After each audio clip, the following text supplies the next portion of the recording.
নানা টানাপোড়েনেই শেষ পর্যন্ত 2026 টি-20 বিশ্বকাপের মঞ্চ থেকে ছিটকে গেল বাংলাদেশ।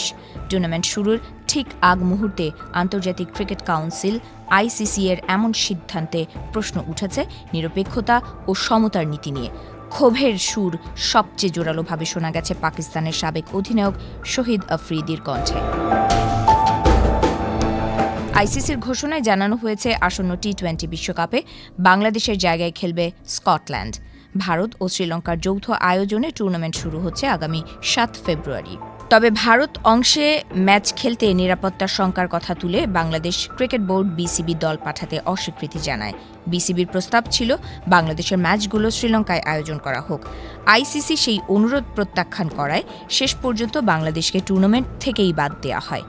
এই সিদ্ধান্তের পরপরই সামাজিক যোগাযোগ মাধ্যম এক্সে ক্ষোভ প্রকাশ করেন শহীদ আফ্রিদি।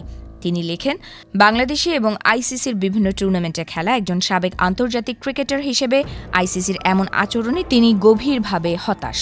আফ্রিদির বক্তব্যের মূল সুর একটাই, এক দেশের ক্ষেত্রে যে নিরাপত্তা উদ্বেগ মেনে নেওয়া হয়, অন্য দেশের ক্ষেত্রে তা কেন অগ্রাহ্য হবে। আফ্রিদি স্মরণ করিয়ে দেন সাম্প্রতিক একটি উদাহরণ। 2025 সালে পাকিস্তান সফরে না যাওয়ার বিষয়ে ভারতের নিরাপত্তা উদ্বেগ আইসিসি মেনে নিয়েছিল। এমনকি চ্যাম্পিয়ন্স ট্রফিতে ভারতের সব ম্যাচ পাকিস্তান থেকে সরিয়ে দুবাইয়ে আয়োজন করা হয়েছিল। অন্য সব দল পাকিস্তানে গিয়ে খেললেও ভারতের বিপক্ষে খেলতে তাদের দুবাই যেতে হয়েছিল। সেই প্রেক্ষাপটে বাংলাদেশের অনুরোধ পুরোপুরি নাকচ করাকে তিনি দ্বিমুখী নীতি বলে আখ্যা দেন। আফ্রিদি আরও বলেন, ক্রিকেট পরিচালনায় সবার জন্য একই নিয়ম ও ন্যায্যতা থাকা দরকার। বাংলাদেশের খেলোয়াড় ও কোটি কোটি সমর্থক সম্মানের দাবিদার। তাঁর ভাষায়, আইসিসির কাজ সম্পর্ক গড়া, ভাঙা নয়। এই বক্তব্য দ্রুতই আলোচনার কেন্দ্রে চলে আসে ক্রিকেট বিশ্বে। একই সুরে কথা বলেছেন পাকিস্তান ক্রিকেট বোর্ডের চেয়ারম্যান মহসিন নকভি। লাহোরে সংবাদ মাধ্যমের মুখোমুখি হয়ে তিনি বলেন, বাংলাদেশের সঙ্গে অন্যায় করা হয়েছে।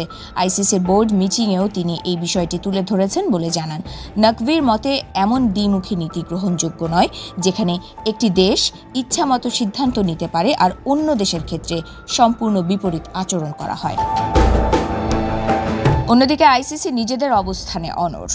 সংস্থাটির সংবাদ বিজ্ঞপ্তিতে বলা হয়েছে, ভারতের মাটিতে বাংলাদেশ জাতীয় দলের জন্য কোনো বিশ্বাসযোগ্য বা যাচাইযোগ্য নিরাপত্তা হুমকি নেই। সে কারণেই শ্রীলঙ্কায় ম্যাচ সরানোর অনুরোধ প্রত্যাখ্যান করা হয়েছে।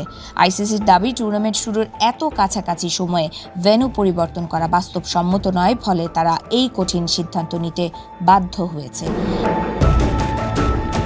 অনেকের প্রশ্ন, নিরাপত্তা হুমকি যাচাইয়ের মানদণ্ড কি তবে সবার জন্য এক নয়?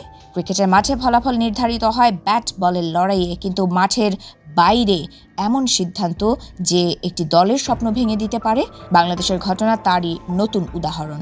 বিশ্বকাপ শুরুর আগে এই বিতর্ক ক্রিকেট রাজনীতির পুরনো প্রশ্নগুলো আবার সামনে এনেছে। আর বাংলাদেশের জন্য রয়ে গেল অপূর্ণতার গল্প, যেখানে বিশ্বমঞ্চের লড়াইয়ের সুযোগ হারিয়ে হতাশা আর ক্ষোভই এখন সবচেয়ে বড় সঙ্গী।